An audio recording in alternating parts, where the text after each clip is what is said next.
The Cure have been one of my all-time favourite bands for a while, but I haven't made a video on them yet, probably because they have 13 studio albums so far, which makes me feel like, where do I start? Admittedly, I still haven't listened to Wild Mood, Swings, Blood Flowers, the self-titled album, or 413 Dream yet, but surely I can still count myself as a fan, right? I mean, I've heard most of their discography, even some rarities. I have also seen them live. They play massive sets nowadays, I love it. And they've made some songs that are still amongst my all-time favourite songs to this day. So hopefully it's alright if I listen to the rest of the Cure's discography at my own pace. Anyway, since I didn't know which Cure album to talk about first, I decided to go with all of them at once, with the classic YouTube music reviewers format of worst to best. So now, here is my worst to best album list for The Cure, starting with their 1979 debut Three Imaginary Boys, and up to their 1992 album Wish. So who's lucky last?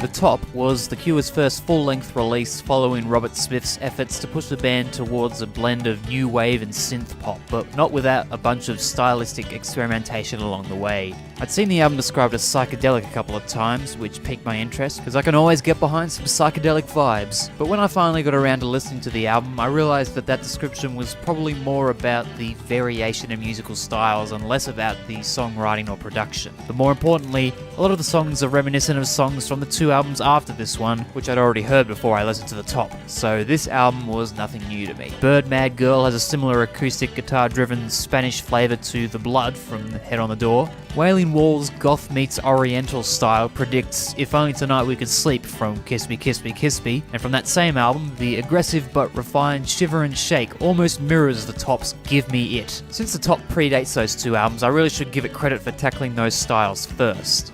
But really, that doesn't make the album much more interesting for me. The stomping rhythm and towering guitars of opening track Shake Dog Shake and the army marching band style of The Empty World are unlike anything else in the band's catalogue I've heard yet. And the song Banana Fishbones is as off the wall as the name probably suggests. But the album at its best is more just a bit of fun rather than an essential listen. Elsewhere, the album ranges from forgettable to pretty much dreadful, with the lumbering title track dragging on for about 2 minutes longer than it should, and at its absolute worst is Dressing Up, with Smith moaning over the top of awful cheesy synths. You're telling me that you went through all the presets on your keyboard, and the one that you thought sounded best for the song was the one that sounds like panpipes? Come on. So the top certainly played a part in establishing the mid to late 80s identity of The Cure, but the albums that followed did what the top was doing far more convincingly. And speaking of the albums that followed, here's the next album in the list.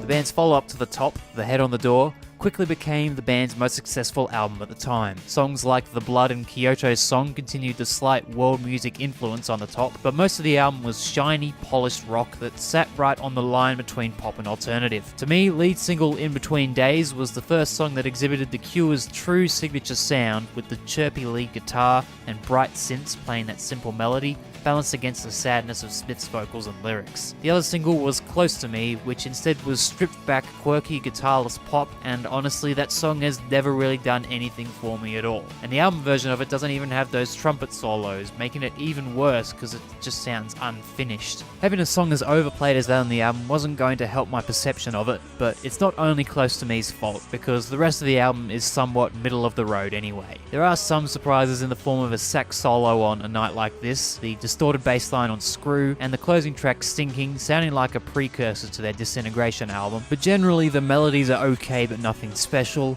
The production has very little character, and with a total running time of 38 minutes, the whole thing is over pretty quickly. However, Push might be one of their all-time most underrated songs, with its driving guitar riffs eventually giving way to a triumphant vocal line. A song that actually does have some weight behind it, which I guess is more than I can say about the top.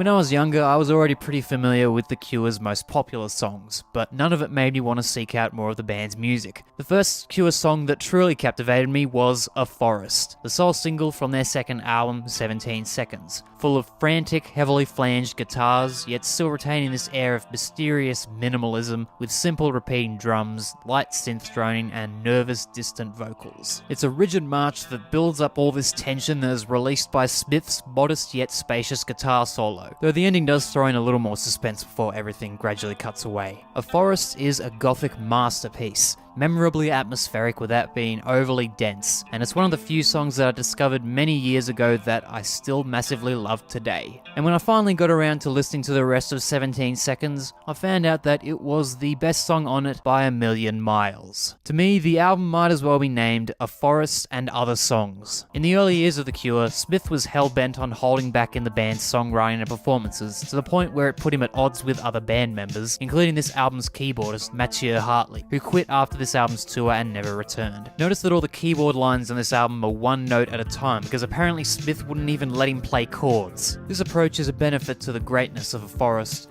but on the rest of 17 Seconds it actually feels a little detrimental. The songs M and Play for Today are a little more exempt with their more memorable melodies and the latter's rapid-fire delivery, but others chug along without really going anywhere, like At Night, which is the same length as A Forest, but goes relatively nowhere, though it does have some nice fuzzy bass. And the tracks are Reflection, Free, and The Final Sound come off less as fully fleshed out songs and more like mood pieces, something this album was certainly not in desperate need of. 17 Seconds was crucial towards The Cure finding their own identity, but crucial is one of the last words I'd use to describe the album itself, besides A Forest, of course. If you want to get into this era of The Cure, you're welcome to listen to this first, but for me, definitely not the best place to start with early Cure.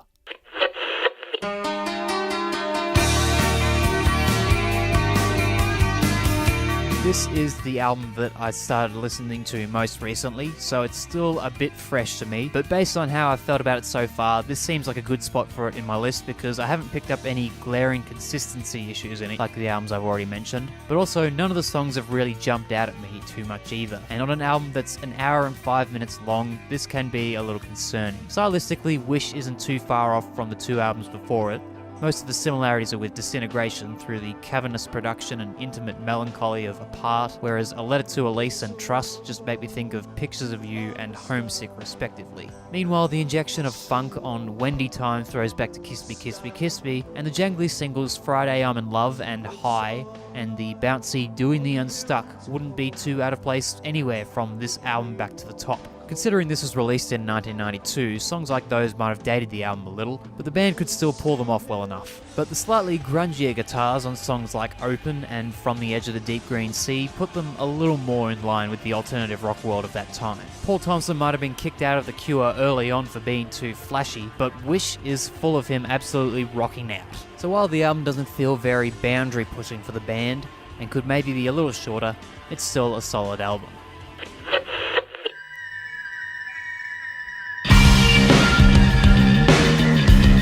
Disintegration was the first Cure album that I heard in full, not too surprising since it's their most popular one, is it not? A Forest was one of the first songs that really pulled me into the world of The Cure, and the other major one early on was Lullaby, with its pitchy yet pleasant guitar line and commanding synth strings. Then I discovered the more aggressive single Fascination Street, so naturally I sought out the rest of Disintegration. That pitchy guitar sound pretty much blew me away, so when I played the opening track Plain Song, and it eventually gave way to the main riff in that same style, I was absolutely rapt. A good part of my initial interest in the album was the timbre of the individual instruments. The flanged and echoing guitars, the gritty picked bass, the booming drums, and the ever-present synths, much of which isn't present on Love Song, which might be why I never really cared for it. Aww. But that's the only real massive criticism I have of the album, and yet, as you've probably noticed, I've still put 4 other Cure albums over it. In fact, some of you might currently be typing an angry rant in the comments since the second you saw that Disintegration was only at number 5. Well, just calm down for a second, Kyle Broflovsky. Disintegration is the best album ever! I'm not really 100% sure why I don't rate it higher. I guess it's just that my enthusiasm for it wore off over time for whatever reason, because it's incredibly cohesive, emotional, and rather dreamy despite it being dark, truly distinguished from anything that came before it. If it's any consolation, I do think it deserves to be generally referred to as the best Cure album. But in times like these, best and favourite can be different things, so it goes at number 5 in my list.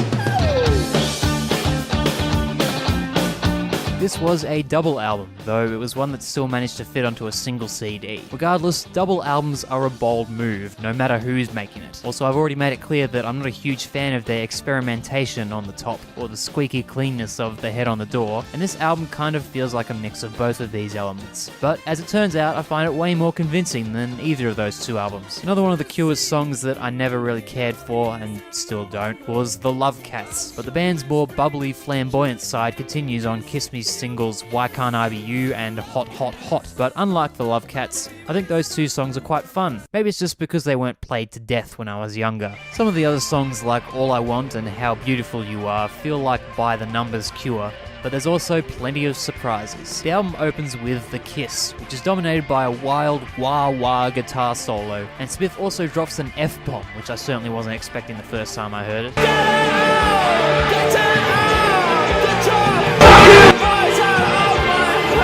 There are sprawling gothic jams in If Only Tonight We Could Sleep and The Snake Pit, pained ballads in One More Time and 1,000 Hours, the sleazy groove of Icing Sugar complete with improvised sax. Never been a huge fan of saxophone, but when it's done right like in this, just mwah. And then there's more hard-rocking instrumentation on closing tracks Shiver and Shake and Fight. Some of this album's tracks are heavily outweighed by the better ones, which isn't too unusual for albums of this size, but to me there isn't a single dislikable track on it, and I never really felt like the album overstayed its welcome at all. And at its best, you have powerful vocal melodies, entertaining instrumental performances, and Just Like Heaven. Do I really need to say any more about that song?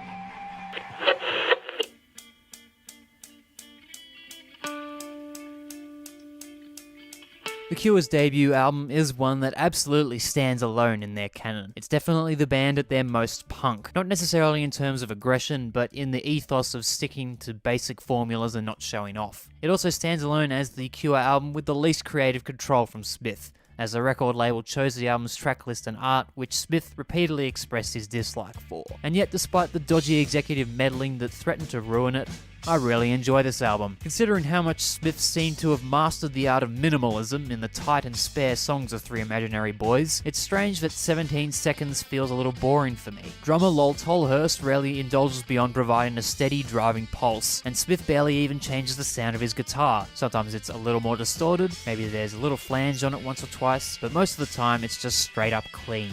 But even without exerting too much out of their instruments, aside from Michael Dempsey, who absolutely goes to town on his bass here, the band displays plenty of character and catchiness. From the lilting, radio-friendly takes on punk with 10:15 Saturday Night and Accuracy, to Object and It's Not You, where Smith really turns up the aggression and bitterness, to the sun-drenched guitar lines of Fire in Cairo, and the moodiness and slower tempos of Another Day and the title track, giving a little forecast of what was to come with their next album. Other songs exhibit punk's typical warped sense of humour, or just a general not giving a shit attitude, like the beat poetry of Subway Song, and the fact that one song is not only called So What, but consists mostly of Smith reading a special offer on the side of a pack of sugar. Closes 31st of December 1979. And there's also a rather rushed cover of Foxy Lady by Jimi Hendrix, sung by Dempsey, making it the only song on a Cure album not written by The Cure and without Smith on lead vocals. It still doesn't spoil the fun here, even though it's a big indication that Smith didn't organise the album's track list himself, and it starts with 30 seconds of mucking about before properly introducing the song. This is a good intro. Three Imaginary Boys is as esoteric as it is straightforward, and without the more expansive production of later albums to prop the songs up, greatly demonstrates Smith's sharp songwriting skills, even as a much younger adult. And it has the added bonus of Michael Dempsey's brilliant bass playing, which makes me a little disappointed that he only appeared on one Cure album, but Simon Gallup suited the band's overall identity much better, so in the long run, it was for the best, as was the band evolving beyond this album's style.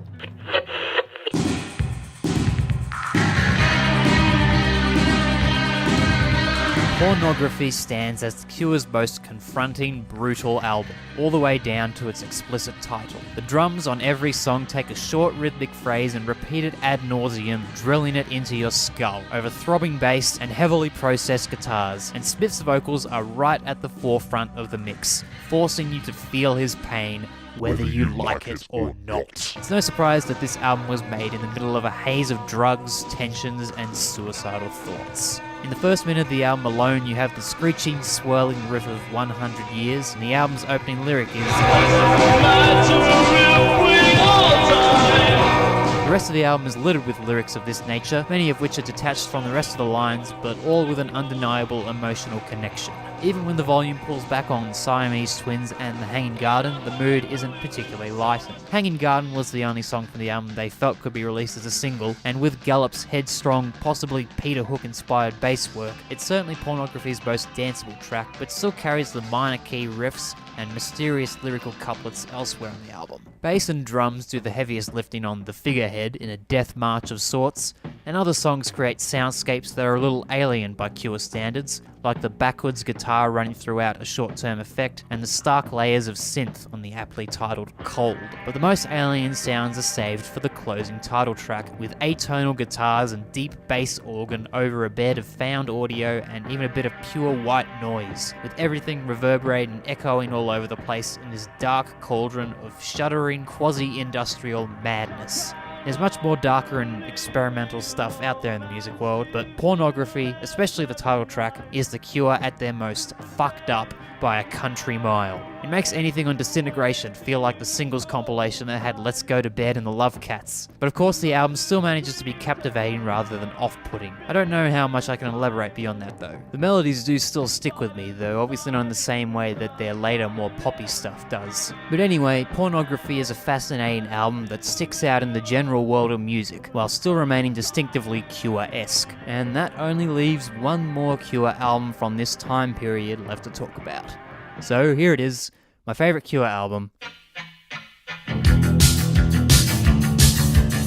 Faith, the Cure's third album and the second of their famed early Gothic trilogy, and perhaps the one that's received the least credit. Maybe it's because it doesn't have an individual song as acclaimed as A Forest, nor is it as unforgivingly bleak as Pornography, though Smith does sound more genuinely sad than on 17 Seconds, where he just sounds mopey. For a short time, I actually preferred Pornography over this, and then for a short while those two albums were neck and neck for me. But in the end, Faith just edges it out. The fact that it's nowhere near as depressing as Pornography helps a bit. Also, does Pornography have anything as good as Primary or The Funeral Party? Personally, I think not. Faith is like what 17 Seconds should have been. It continues the minimalistic approach to songwriting and performing, yet it feels much less empty for whatever reason. The production is a little more atmospheric, and while songs like The Holy Hour and Other Voices aren't too far removed from 17 Seconds style, both have the benefit of being based around Gallup's simple but kick-ass bass lines, something the previous album didn't have too much of. Elsewhere, the album varied their instrumentation a lot more, with Smith swapping his electric guitar for a 6-string bass on Primary, complementing the song's rapid motoric drum beat with chugging low-end melodies. It's an incredibly propulsive song. It's just a jam. Sometimes that's all that needs to be said. It's a jam. Then there's All Cats Are Grey and The Funeral Party, which focus on keyboards. All Cats Are Grey is more spare and subtle in its delivery, whereas The Funeral Party is a glorious river of synths washing over that slow thudding beat, surely the slowest song they ever recorded. It's a similar approach to Cold from Pornography, except that Funeral Party is just untouchable.